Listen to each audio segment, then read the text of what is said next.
काफ़ी ज़्यादा इंटरेस्टिंग है और सबसे ज़्यादा कन्फ्यूजिंग है, सबसे ज़्यादा टेंशन देने वाला है। तो आज जो वर्ड है उसका नाम ही सरफेस टेंशन है। मतलब बाकी तो सब लोगों को टेंशन लगता है, लेकिन इसका नाम ही सरफेस टेंशन है, तो कितना ज़्यादा टेंशन होने वाली बात है। डेफिनीशन काफ़ी इजी है, जो चाहे रट लेता है। अपन रटने में बिलीव नहीं करते हैं, अपन बिलीव करते हैं कि उस चीज़ को फील होना चाहिए। और मैं हमेशा ऐसी वीडियो मैं कोशिश करता हूँ कि आप जो वीडियो देख रहे हैं वो लास्ट वीडियो हो। इसके बाद आपको इस टॉपिक पे कहीं भी भटकने की ज़रूरत ना हो, कहीं भी भटकना ना पड़े, क्योंकि मैं ऑफलाइन में जो गूगल मीट पे मेरी कोचिंग होती है उस पे मैं आईटी एडवांस तक के क्वेश्चन सॉल्व कराता हूँ। बच्चे खुद करते हैं, डाउट क्लियरेंस होता है, बेहतरीन तरीके से उनकी प्रिपरेशन करा रहा हूँ। आईआईटी, नीट, एनडीए सबका देखो अपना मेन, इस पर हम ज़्यादा फोकस करते हैं आईटी एडवांस पे, क्योंकि आईटी एडवांस के क्वेश्चन अच्छे होते हैं और वो कॉन्सेप्ट ज़्यादा क्लियर कराते हैं, इसलिए हम आईटी एडवांस पे ज़्यादा सोचते हैं। ये सरफेस टेंशन है। पहली बात एक दिमाग में लगा लो कि हम केमिस्ट्री में पढ़ रहे हैं। कहाँ है? केमिस्ट्री में। 11th क्लास का टॉपिक है, फिजिक्स में भी है। तो फिजिक्स में जब फिजिक्स में आएंगे तो पूरा हर को डिफाइन करेंगे कि सारे एडिशन सारे फोर्स पढ़ेंगे क्या है क्या नहीं है। लेकिन जो केमिस्ट्री में जो हमें पढ़ना है 11th क्लास में, वो हम देखते हैं कि आखिरकार हमें क्या क्या पढ़ना है। इम्पोर्टेंट ये है कि हमें क्या क्या पढ़ना है और ये हमें पढ़ना क्यों है। सबसे पहली बात है कि आखिरकार टॉपिक में पढ़ना क्या है। सबसे बड़ी बात है कि देखो, अगर तुम साइंस पढ़ रहे हो, साइंस मतलब केमिस्ट्री, फिजिक्स, बायोलॉजी जो भी पढ़ रहे हो, उसमें सबसे ऐसी कोई भी चीज़ नहीं होती इमेजिनरी चीज़। इमेजिनरी मतलब कि जो नेचर में एग्जिस्ट नहीं करती हो, फिर अपन पढ़ रहे हो। देखो तुमने अगर कभी देखा हो, इमेजिन किया होगा कि जो पानी भरा रहता है बढ़िया सा, ऐसा बना रहे हैं, इस पे बढ़िया मच्छर ऐसा बढ़िया ऐसी स्लाइड करता है ना, घूमते डूबते ही नहीं है यार। अगर कभी देखना पानी पे जो कीड़े रहते हैं ना, ऐसे स्लाइड करते हैं ना, स्केटिंग ना करने पूरे में ढंग, ये बिंदास गाड़ी चलाते हैं। सोच रहे डूबते काहे नहीं है, इतना अच्छा स्लाइड कर क्यों रहे हैं? ये कर रहे हैं सरफेस टेंशन की वजह से। अब बेटा देखो, नहाने वाली बात करते हैं। वैसे सर्दियां हैं, तुम नहाओगे कहाँ? सर्दियां आ जाएंगी, नहाओगे नहीं। फिर भी जब कभी मुंह फिर भी धोगे, और एक कौवा स्नान कहलाता है, मुंह धो लिए, ड्यू लगा लिए और चल पड़े स्कूल को। जो तुम पता नहाते हो तो देखना तुम्हारे जो हेयर होते हैं वो आपस में चिपक जाते हैं, बाल जो होते हैं वो आपस में चिपक जाते हैं। वो भी किसकी वजह से है? सरफेस टेंशन की वजह से। और अगर तुमने किसी कन्या को देखा हो, जिस दिन वो बढ़िया बाल धो के आती ना, तो उस दिन देखना पूरे बाल खुले छोड़ के आती है। और देखना कुछ बालों से आपस में चिपके से रहते हैं, ऐसे चिपके रहेंगे, ऐसे चिपके रहेंगे। ये जो आपस में जो बाल चिपक जाते हैं, ये भी सरफेस टेंशन की वजह से है। मतलब सरफेस टेंशन इतना ज़्यादा इंपॉर्टेंट है, इतना ज़्यादा इंटरेस्टिंग है, इसकी कोई हद नहीं है। लेकिन सबसे ज़्यादा बच्चों को बोरिंग यही लगता है, क्योंकि समझ में नहीं आता ना। और जो चीज़ समझ में नहीं आती ना, तो बोरिंग ही लगती है। और समझाना हमारा काम, इसलिए इस बात को ना बहुत ध्यान से समझना कि आखिरकार हमें पढ़ना क्या है। सरफेस टेंशन मतलब ये है कि सरफेस टेंशन आखिरकार है क्या। देखो कोई कुछ भी पढ़ाता हो, लेकिन इसके बाद आज के बाद तुम्हें परेशानी नहीं होगी। सबसे पहले हम समझते हैं सरफेस टेंशन क्या है। सरफेस टेंशन हम बाद में सारे रीज़न बताएंगे। देखो सरफेस टेंशन, देखो टेंशन है, और तुम टेंशन जानते हो, एक प्रकार का फोर्स होता है। क्या होता है? एक प्रकार का फोर्स। ये ना सोचना कि सरफेस टेंशन की यूनिट न्यूटन होगी, गलती मत कर देना। पहली बात है कि एक प्रकार का फोर्स है। एक प्रकार का फोर्स, अगर और डिटेल में समझो तो ये समझो, एक प्रकार का अट्रैक्टिव फोर्स है। क्या है? एक प्रकार का अट्रैक्टिव फोर्स है, जो हमें मॉलिक्यूल्स लेवल पे पढ़ना है। मॉलिक्यूल्स या एटम लेवल पे हमें इसको पढ़ना है। और दूसरी बात जो है वो ये लिक्विड में पाया जाता है। कहाँ पाया जाता है? लिक्विड में। तो अब इसको हम धीरे धीरे से पढ़ने इसको क्या करते हैं, स्टार्ट करते हैं कि सरफेस टेंशन है क्या है। देखो सुनो, ये मान लो हमने एक कंटेनर बनाया। बहुत ध्यान से समझना बेटा, रटने से ज़्यादा समझने पे ध्यान दो। अगर तुम्हें कोई ढंग का एग्ज़ाम निकालना है, ढंग का अगर एग्ज़ाम निकालना, अच्छे क्लियरेंस करना है, तो मैं जो कह रहा हूँ उसको बहुत ध्यान से सुनो। अब वो 9th 10th वाली कहानी ख़त्म होगी कि तुमने रट लिया, पेपर में उगल आया और सब कुछ हो गया पास। यहाँ तो कोई कैसे ही पढ़ाता हो उससे मतलब नहीं, लेकिन मेन है कि अपन को ऐसा पढ़ना है कि तुम्हें आखिरी बार कोई टॉपिक देखो उसके बाद तुम्हें कहीं डाउट्स ही ना आए। तो हम ऐसे बनाते हैं, देखो ये मॉलिक्यूल्स हैं, जैसे तुम पानी मान लो, इसे बेटा बहुत ध्यान से समझना और जल्दी जल्दी तो बिल्कुल नहीं करना, क्यों कई बच्चे होते हैं ना कि बीच बीच में उछलते हैं, उन्हें लगता है थोड़ा आगे तो बहुत कुछ आगे। अधूरा ज्ञान तो और ख़तरनाक होता है। हमारे यहाँ तो जो नीट की प्रिपरेशन करा है ना, जैसे हम, वो बच्चे भी आईटी एडवांस के क्वेश्चन सॉल्व कर रहे हैं, रोज़ डीपीपी देते हैं, रोज़ क्वेश्चन सॉल्व कराते हैं, रोज़ डाउट्स क्लियरेंस होती है। अगर तुम लोग भी करना चाहते हो तो ग्रुप लिंक डिस्क्रिप्शन में मिल जाएगी। देखो देखो अब जो हम लोगों ने पहली बात क्या पढ़ी है कि सरफेस टेंशन, तुम समझ चुके हो कि टेंशन एक प्रकार का फोर्स है, और ये दूसरा है सरफेस। सरफेस मतलब कि सरफेस से रिलेटेड कुछ ना कुछ इसका लोचा है। कितना है? सरफेस से इसका लोचा है। दो चीज़ इसमें है, एक सरफेस टेंशन से एक शेप डिसाइड होता है, और दूसरा डिसाइड होता है, वो होता है कि आपस में कि कोई चीज़ डूबती नहीं है, या फिर कोई चीज़ सिकुड़ क्यों जाती है, मतलब कोई चीज़ श्रिंक क्यों करती है, या फिर मतलब कोई चीज़ फ्लोट क्यों करती है। हल्की चीज़ है वैसे फ्लोट, जैसे बड़े बड़े जहाज होते हैं उनको फ्लोट करने का वो अर्शमीड है, वो बाद में पढ़ेंगे। लेकिन पहले तो छोटे जैसे मच्छर तैरते रहे हैं, कोई अगर मान लो तुम ऐसे घर पे भी एक्सपेरिमेंट करना है तो ऐसे लेना पानी, इसमें भरना, इसमें तुम आलपिन डाल देना, ऐसे ऐसे धपाक नहीं, ऐसे बिछा देना इस पर है, तो इसमें तैरती है। ये सब इसी के अकॉर्डिंग आता है। अब हम इसके लेवल पे पहले एक हम इसको डिसाइड करते हैं कि वो पहले करते हैं कि शेप। तो सरफेस टेंशन एक प्रकार का फेनोमेना है या फिर एक प्रकार की प्रॉपर्टी है लिक्विड की, जो अपना शेप मिनिमाइज करने की कोशिश करता है। दोबारा इस बात को सुने कि सरफेस टेंशन एक प्रकार की टेंडेंसी है किसी लिक्विड की जो अपना सरफेस कम करने का कोशिश करता है। देखो सुनो, जैसे मान लो ये ड्रॉप होती है, ड्रॉप हमेशा स्फीयर में ही क्यों होती है?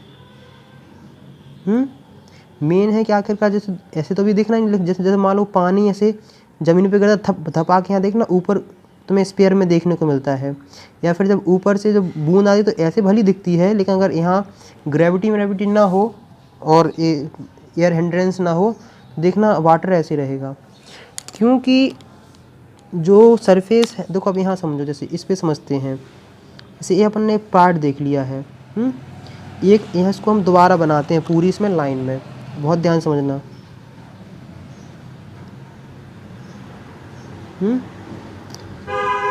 इस वाले मॉलिक्यूल्स का एक फोर्स इस साइड जाएगा, एक फोर्स इस साइड आ गया है, इसे मतलब इसे चारों तरफ से खींच रहा है। लेकिन तुमने एक चीज़ क्या देखी है कि इस साइड इसे कोई फोर्स नहीं है। अगर इस साइड कोई फोर्स नहीं मतलब रिजल्टेंट फोर्स किस साइड है? इस साइड। मतलब ये है कि रिजल्टेंट फोर्स किस साइड लग रहा है? इस साइड लग रहा है। जब रिजल्टेंट फोर्स कोई इन साइड को लगेगा तो अपना क्या इस शेप चेंज करने की कोशिश करेगा, और जब एक शेप चेंज करता है तो ये स्फीयर के फॉर्म में आ जाता है। और दूसरी बात बता दें, सबसे कम सरफेस एरिया जो होता है, सरफेस एरिया जो सबसे कम होता है वो स्फीयर का ही होता है। इसलिए दुनिया की मैक्सिमम चीज़ स्फीयर में पाई जाती हैं। सरफेस एरिया लेस मतलब एनर्जी डिसिपेशन लेस, मतलब एनर्जी का लॉस भी कम हो रहा है, लॉस एनर्जी भी कम होगी। अगर तुमने सर्दियों में देखा होगा तो सर्दियों में तुम देखना गोल गोल सिकुड़ जाते हो। अगर तुम नहीं सिकुड़ते तो कुत्ता देखना तुम, जब ऐसे ज़्यादा सर्दी लगती है वो गोल गोल सिकुड़ जाता है। क्यों? गोल गोल जब कोई चीज़ सिकुड़ती है तो अपना सरफेस एरिया क्या कर लेती? कम कर लेती है। जब कोई सरफेस एरिया अपना कम कर लेता है तो उसकी एनर्जी कम वेस्ट होती है। अब बॉडी में से तो एनर्जी से रेडिएट होती रहती है ना, तो अगर हम सरफेस एरिया कम कर लेंगे तो एनर्जी हमारी कम वेस्ट हमें देखने को मिलेगी। इतना है कि सरफेस स्फीयर में पाया जाता है, इनवर्ड है। अब जैसे देखो, ये वाली इसके साथ चेन, इस वाला इसका साथ, इसका वाला इसका साथ, इसका वाला जिसका। अब देखो सुनो, सरफेस टेंशन में ऐसा होता है कि आपस में एक सील्डिंग बना लेते हैं। क्या बना लेते हैं? एक ऐसी बना लेते हैं सील्डिंग। कि मान लो ए वाला मॉलिक्यूल्स इस वाले मॉलिक्यूल से कनेक्ट, ए वाला मॉलिक्यूल्स इससे, ए वाला इससे, और ए वाला इससे, और ए वाला इससे। इसका मतलब है कि आखिरकार इन दोनों में है, ये मानना है कि इन दोनों ने क्या बना ली, एक प्रकार की चेन बना ली है। क्या बना ली है, एक प्रकार की चेन बना ली है।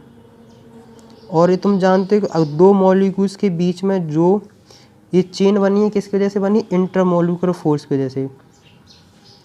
इंटरमोलिकुलर फोर्स हम बहुत अच्छे से पढ़ा चुके हैं पहले स्टार्टिंग, इंटरमोलिकुलर फोर्स क्या होते हैं। जैसे अगर तुम वाटर में इंटरमोलिकुलर फोर्स अगर वाटर में देखना चाहो तो हाइड्रोजन बॉन्डिंग होती है। क्या होती है, हाइड्रोजन बॉन्डिंग। इसका मतलब है कि आपस में इन दोनों से क्या बना ली, चेन सी बना डाली है। बहुत ध्यान से समझना, ज़्यादा मज़ा आएगा। हमने ऐसी चेन बना ली, मतलब इसको अब मान लो, देखो सुनो, इस पर कोई भी चीज़ अगर मान लो हमने रखी, क्या रखी हमने, कोई भी चीज़ इस पर रखी, तो इस पर डाउनवर्ड लग रहा है कि नहीं, mg लगेगा। जैसे ये डाउनवर्ड लगेगा तो इसके जैसे मान लो ऐसे ओवल शेप बना लेगा ना, इसे भी ऐसे रखी जाएगी ओवल शेप, तो यहाँ रखेगी टेंशन। इसका मतलब ये है कि अगर इसका जो ओवरऑल डाउनवर्ड जो वेट लग रहा है, अगर वो सरफेस टेंशन से कम है तो ये चीज़ आप ऊपर ही तैरती रहेगी, ये चीज़ नीचे गिरेगी नहीं।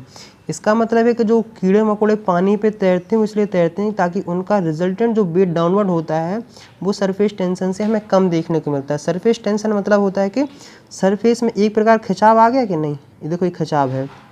इन लोगों ने ऐसे मतलब पूरी चेन सी एक मतलब ऊपर से लेयर बना डाली है। क्या बना ली है, एक लेयर बना ली है। उस लेयर की वजह से कोई चीज़ अंदर इनसाइड नहीं घुस पाती है। अब देखो सुनो, अब इस पे हम लोगों ने बात कर ली है कि आखिरकार क्या इसका इम्पोर्टेंस है। तो अगर कोई डेफिनेशन लिखना है तो चल लिख लो कि सरफेस टेंशन की, कि surface it is a tendency of liquid to minimize its surface area. मतलब एक प्रकार की टेंडेंसी है जिसके अकॉर्डिंग कोई लिक्विड अपना सरफेस एरिया कम करने की कोशिश करता है। तो जैसे मान लो, जैसे अभी ये बाल है, क्या है, ये बाल है, मान लो ये बिखरे बिखरे बाल हैं।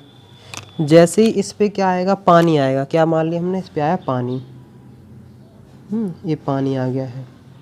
मान लो ये पूरा पानी से गीला हो गया है। ये मान लो पानी से क्या हो गया, पानी से हो चुके हैं बाल गीले। तो ये जो पानी से, जैसे पानी से गीला हुआ है तो एक दूसरे मॉलिक्यूल्स क्या करेंगे, आपस में एक दूसरे को अट्रैक्ट करेंगे। क्या करेंगे, आपस में एक दूसरे को क्या करेंगे, अट्रैक्ट करने की कोशिश करेंगे और अट्रैक्ट कर लेंगे। जैसे अट्रैक्ट कर लेंगे तो इसका रिजल्टेंट बनेगा ऐसे, बाल आ जाएंगे चिपक के ऐसे। इसका मतलब ये है कि इसने क्या कर दिया है, सरफेस एरिया कम कर दिया है, सरफेस एरिया मिनिमाइज कर दिया है। अब देखो यहाँ सरफेस एरिया ज़्यादा है उन बालों का, यहाँ सरफेस एरिया क्या है, कम है। किसकी वजह से, सरफेस टेंशन की वजह से। इसका मतलब है कि अगर वाटर में सरफेस टेंशन वाली टेंडेंसी नहीं होती, मतलब अगर वाटर में अपना एरिया मिनिमाइज करने की टेंडेंसी नहीं होती तो ये बाल तब भी ऐसे ही थे और तब भी ऐसे ही रहते, बिन पानी के और पानी के भी। इसलिए सब सरफेस टेंशन की वजह से होता है। अपन ने बहुत डिस्कशन कर लिया है, अपन अब आते हैं कि फॉर्मूला पे। फॉर्मूला जो तुमने देखा होगा सरफेस टेंशन का, कई जगह इसको जो रिप्रेजेंट करते हैं वो करते हैं गामा से। गामा एक ग्रीक वर्ड है, उसको कई जगह फोर्स अपॉन लेंथ भी करते हैं और कहीं F अपॉन 2L करते हैं। लेकिन देखो इसकी अच्छी बात यह है कि सब दोनों में यूनिट एक सी होती है। इसकी फोर्स जितनी होती है उसके न्यूटन होती है, लेंथ होती है उसकी मीटर होती है, तो न्यूटन पर मीटर। इसमें भी तुम देखना चाहोगे तो न्यूटन मीटर। तो अगर हमने देखा कि इसकी यूनिट क्या है, तुमने देखा है न्यूटन पर मीटर। अब कई जगह इसको जूल के फॉर्म में भी पूछ लेते हैं। तो तुम जानते हो कि वर्क इक्वल टू क्या होता है, फोर्स इनटू डिस्प्लेसमेंट। देखो ये ना फोर्स इनटू डिस्प्लेसमेंट जो तुमने पढ़ा होगा। तो अगर हम फोर्स, देखो work equal to force upon displacement. तो हमने रखा है फोर्स इक्वल टू क्या होगा, वर्क अपॉन डिस्प्लेसमेंट। ये वाला फॉर्मूला लेके इसमें या फिर किसी इसमें रख देते हैं, किस में रख देते हैं, इसमें रख देते हैं। ये 2 वाला जो आता है वो लेयर की वजह से आता है, अपन फिजिक्स में से बहुत डिटेल में पढ़ेंगे, यहाँ नहीं पढ़ना है। तो हम बता रहे हैं कि डाउट्स ना हो कि कहीं F/L होता है, कहूँ 2 F/2L होता है, दो अपन डिटेल परेशान नहीं होना है। इतने में अपन गए। तो अगर तुम इसमें देखना चाहो तो सिंपल सा रख दो gamma equal to work upon S into L. Length into length जब तुम करते हो तो एरिया हो जाता है। तो जैसे देखो, इसी को अगर ब्रेथ मान लो, इसको लेंथ मान लो, तुम देखोगे तो क्या हो जाएगा, एरिया। तो तुम जानते हो कि इसकी यूनिट जूल होती है, इसकी होती है मीटर स्क्वायर। तो इसकी यूनिट बन गई है जूल मीटर पर मीटर स्क्वायर। इतनी चीज़ हो गई है, हम लोगों ने कर ली है क्लियर। एक होता है क्या, सरफेस टेंशन एनर्जी। क्या होती है, सरफेस टेंशन एनर्जी या फिर सरफेस एनर्जी। सरफेस एनर्जी कितने लिख लो, the energy required to increase the surface area of the liquid by 1 unit is defined as surface energy. Simple सी डेफिनेशन है, ये सिंपल सी डेफिनेशन में प्रोवाइड कर दी है, तुम्हें इसको याद रख लेना। मतलब जैसे मान लो, देखो सुनो, जैसे मान लो ये कोई लिक्विड है, क्या है, ये लिक्विड है, ये लिक्विड भरा है। तो अगर तुम इसका क्या करना चाहते हो, इसका सरफेस एरिया तुम क्या करना, इंक्रीज़ करना चाहते हो, तो तुम ऐसे मान लो यहाँ तुमने वाइपर लगाया है, इसको खींच के यहाँ तक लाना चाहोगे कि नहीं, मतलब यहाँ तुम लाना चाहोगे तो ये तुम जैसी, देखो अट्रैक्टिव फोर्स इस साइड लगेगा, क्या लगेगा, अट्रैक्टिव फोर्स लगेगा इस साइड, और तुम्हें खींचना पड़ेगा इस साइड। जब तुम इसके किसी फोर्स के अगेंस्ट में तुम कोई करते हो, फोर्स लगाते हो, तुम्हें वर्क करना पड़ता है। जितना तो तुम्हें यहाँ से लेके यहाँ तक करने में वर्क करना पड़ रहा है, उसी को हम बोलते हैं सरफेस एनर्जी। आखिरकार तुम्हें इतनी एनर्जी लगानी पड़ रही ना, इतनी चीज़ क्लियर हो गई है। अब जो केमिस्ट्री में सबसे ज़्यादा कहीं ना कहीं पूछा जाता है, देखो मैकस पर बाद में पढ़ेंगे, फिजिक्स का पार्ट है, लेकिन यहाँ समझना कि आखिरकार सरफेस टेंशन किस किस चीज़ पर डिपेंड करता है। देखो सरफेस टेंशन, वैसे फॉर्मूला तो नहीं, लेकिन फिर भी लिख लो कि directly proportional to attractive force. Short में अट्रैक्टिव फोर्स मतलब, अट्रैक्टिव फोर्स मतलब वही होता है इंटरमोलिकुलर फोर्स। इसको ये समझना कि इंटरमोलिकुलर फोर्स,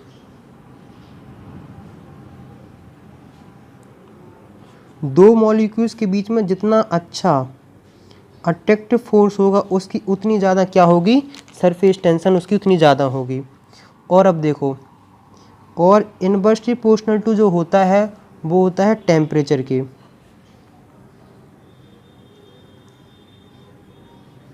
क्या होता है, इनवर्सली प्रोपोर्शनल होता है टेम्परेचर के। इसका मतलब है कि अगर तुम टेम्परेचर इंक्रीज़ कर दोगे तो बेसिकली क्या होगा कि इन दोनों का फोर्स ऑफ अट्रैक्शन कम हो जाएगा, और जैसे ही फोर्स ऑफ अट्रैक्शन कम होगा तो सरफेस टेंशन भी कम हो जाएगी। सरफेस टेंशन कम होने का मतलब होता है कि लिक्विड सिकुड़ नहीं पाएगा, मतलब श्रिंक नहीं हो पाएगा। और ये समझ लो कि श्रिंक करने की लिक्विड के श्रिंक करने की टेंडेंसी को ही हम सरफेस टेंशन बोलते हैं, मतलब ये श्रिंक नहीं कर पाएगा। तो ये टेम्परेचर पे, अगर इसी को देखना चाहें तो 1/, काइनेटिक एनर्जी ऑफ मॉलिक्यूल्स, मतलब अगर मॉलिक्यूल्स की काइनेटिक एनर्जी ज़्यादा है तो उसकी सरफेस टेंशन कम होगी। सरफेस टेंशन मतलब है कि tendency to shrink it surface. और इसमें अगर और डिटेल में लिखना चाहे तो इतना लिखो, surface tension tendency to shrink या मिनिमाइज इट्स सरफेस एरिया। तो हम सब जानते हैं कि जब हम किसी चीज़ का टेम्परेचर बढ़ाते हैं तो कोई चीज़ ज़्यादा फैल जाती है। अगर इसका तुम्हें एग्जाम्पल देखना हो, तुम देखना कि चाशनी जो जानते हो रसगुल्ले में डालते हो, उसका तुम टेम्परेचर बढ़ा देना, देखना ज़्यादा गीली गीली हो जाती है। और देख लो कि डायरेक्टली प्रोपोर्शनल होता है विस्कोसिटी के ऊपर। विस्कोसिटी मतलब होता है किसी चीज़ का गाढ़ापन, और ये सब चीज़ आपस में ही कनेक्टेड है। मतलब विस्कोसिटी पे हमने देख लिया है कि विस्कोसिटी मतलब अगर हम देखना चाहें तो सरफेस टेंशन, इससे देखो इसको इससे रिप्रेजेंट कर रहे हैं, इनवर्सली प्रोपोर्शनल टू होता है अट्रैक्टिव फोर्स, इसे इंटरमोलिकुलर फोर्स बोलते हैं, और डायरेक्टली प्रोपोर्शनल टू विस्कोसिटी होता है, जिसे कोई चीज़ का गाढ़ापन बोलते हैं। और क्या बोलते हैं, इनवर्सली प्रोपोर्शनल जो होता है वो टेम्परेचर पे होता है, और इनवर्सली प्रोपोर्शनल होता है काइनेटिक एनर्जी पे, काइनेटिक एनर्जी पे। समझ रहा है कि नहीं? तो इतनी चीज़ आपस में तुम इतना चीज़ याद रख लेना, समझ लेना, तुम्हारे लगभग सारे क्वेश्चन तुम्हारे झटाझट और फटाफट होते जाएंगे। एक इम्पोर्टेंट बात और है कि वो है area of liquid and surface tension से। हमने क्या बताया कि सरफेस टेंशन एक टेंडेंसी है जिसकी हेल्प से कोई लिक्विड अपना सरफेस एरिया करता है कम। इसका मतलब है कि अगर सरफेस टेंशन ज़्यादा है तो उस लिक्विड का एरिया कम है। क्या है? उस चीज़ का एरिया है कम। इसका मतलब ये है कि जिस चीज़ का सरफेस टेंशन ज़्यादा उसका एरिया हो जाएगा कम। और हम सब जानते हैं अगर सरफेस टेंशन डिक्रीज़ हुई तो इसका मतलब एरिया हुआ इंक्रीज़। क्या हुआ? एरिया हुआ इंक्रीज़। तो जैसे अब देखो, सुनो, सरफेस टेंशन हम लोग डिक्रीज़ कैसे कर सकते हैं? टेम्परेचर इंक्रीज़ करने से। अगर तुम टेम्परेचर इंक्रीज़ कर दोगे ना, अगर तुमने क्या किया, टेम्परेचर किसी चीज़ का किसी लिक्विड का इंक्रीज़ किया तो सरफेस टेंशन हो जाएगी डिक्रीज। जैसी सरफेस टेंशन डिक्रीज़ होगी उस चीज़ का एरिया इंक्रीज़ हो जाएगा। देखना, जो खाना जो गरम गरम होता है ना इसलिए स्वादिष्ट लगता है क्योंकि उसका टेम्परेचर होता है इंक्रीज़। जैसे मान लो तुम सूप पी रहे हो, क्या पी रहे हो? बढ़िया, तुम सूप पी रहे हो चम्मच से, हैं? तो सूप में ये होता है कि सूप होता है गरम गरम। वो चीज़ जब गरम गरम होती है तो उसकी, जब वो टेम्परेचर का हाई है तो उसकी सरफेस टेंशन कम है। जब सरफेस टेंशन कम है तो उसका क्या है? एरिया हो जाएगा ज़्यादा। तो उसका मतलब जो तुम्हारी ये टंग होती है, जीभ, इसके पूरे एरिया पे फैल जाता है। जब पूरी एरिया पे अच्छे से फैलता है तो तुम्हें टेस्ट ज़्यादा अच्छा समझ में आता है। इसलिए गरम गरम खाना खाने का टेस्ट ज़्यादा आता है देन ठंडे खाने के, क्योंकि जब तुम ठंडा खाओगे तो उसका टेम्परेचर उसका कम हो जाएगा। उस चीज़ का टेम्परेचर कम, इसका मतलब उसकी सरफेस टेंशन ज़्यादा हो। जब सरफेस टेंशन कम तो मतलब उसका एरिया हो गया है कम।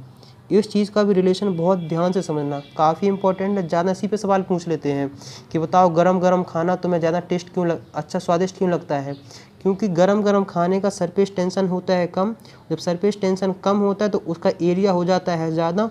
जिस चीज़ का एरिया ज़्यादा होता है वो पूरी जीभ पे अच्छे से फैल जाता है, तो पूरी जीभ उसका पूरा अच्छा सा टेस्ट लगा लेती है बस। तो अगर हम लास्ट में ब्रॉडली देखना चाहें तो सरफेस टेंशन जो है, सरफेस टेंशन के दो वर्ग हैं। पहला मिनिमाइज इट्स सरफेस एरिया, पहला। जो दूसरा हमें देखो सरफेस टेंशन, और जो दूसरा हमें देखने को मिला है कि due to it there is tension on the surface of liquid. और इस टेंशन की वजह से एक प्रकार क्या हो जाती है? एक लेयर्ड फॉर्म्ड, या फिर एक समझ लो कि एक प्रकार की सीट फॉर्म्ड हो जाती है। जैसे देखो, अगर लिक्विड है, इसने ऊपर अपनी एक लेयर फॉर्म कर ली है, अंदर भले ऐसे मॉलिक्यूल्स हैं, उससे मतलब नहीं है। तो जैसे मान लो ये लिक्विड भरा था ग्लास में, अंदर भले ये मॉलिक्यूल्स ऐसे हैं, लेकिन ऊपर इसने क्या कर लिया? ऊपर अपने इसने लेयर फॉर्म कर दी है, मतलब एक प्रकार की सीट फॉर्म कर दी है, जिसकी वजह से कोई भी ऐसे मच्छर जो होता है, कीड़े होते हैं जो पानी में रहते हैं, वो आराम से इस पर क्या करते हैं? स्लाइड करते हैं। और हमने डिपेंडेंसी बताई दी है कि जितना ज़्यादा अट्रैक्टिव फोर्स होगा उतनी ज़्यादा सरफेस टेंशन होगी, जितना कम अट्रैक्टिव फोर्स होगा उतना कम सरफेस टेंशन होगी। विस्कोसिटी जिस लिक्विड की जितनी ज़्यादा होती है उतनी ज़्यादा इसकी सरफेस टेंशन होती है। ये टेम्परेचर का तुम टेम्परेचर इंक्रीज़ करोगे तो सरफेस टेंशन डिक्रीज़ हो जाएगी। अगर तुमने टेम्परेचर इंक्रीज़ किया तो सरफेस टेंशन डिक्रीज़ हो जाएगी। काइनेटिक एनर्जी तो ज़्यादा डिटेल में इतना तीन चीज़ें समझ लोगे, बाकी तुम्हें चीज़ें इससे रिलेटेड हो जाएंगी। काइनेटिक एनर्जी जो होती है वो डायरेक्टली प्रोपोर्शनल टू टेम्परेचर की होती है। तो इतना सा तुम देख लोगे, बाकी चीज़ क्लियर हो गई होंगी। और आई होप कि इसके बाद तुम्हें कोई वीडियो नहीं देखनी पड़ेगी, सब कुछ क्लियर हो गया तुम्हारे केमिस्ट्री के हिसाब से। फिज़िक्स में अपन और डिटेल में पढ़ेंगे। अगर तुम्हें मेरा काम अच्छा लग रहा हो और चाहते हो कि तुम्हारे दोस्तों की भी हेल्प हो, इससे भी ज़्यादा अच्छी और बेहतर IIT एडवांस लेवल तक के क्वेश्चन सॉल्व कराए हैं और एक सॉल्व कराते हो, तो अगर इसको लग रहा हो तो NEET, IIT advance, air force, NDA सब चीज़ की प्रिपरेशन कराते हैं, फुल गाइडेंस देते हैं। तो ग्रुप ज्वाइन कर सकते हो, लिंक डिस्क्रिप्शन में है। बहुत ज़्यादा मज़ा आएगा वहाँ। तो रोज़ डेली DPP मिल रही है, बच्चे IIT एडवांस के भी क्वेश्चन सॉल्व कर रहे हैं, नीट वाले। तो इस बात को ध्यान में रखो।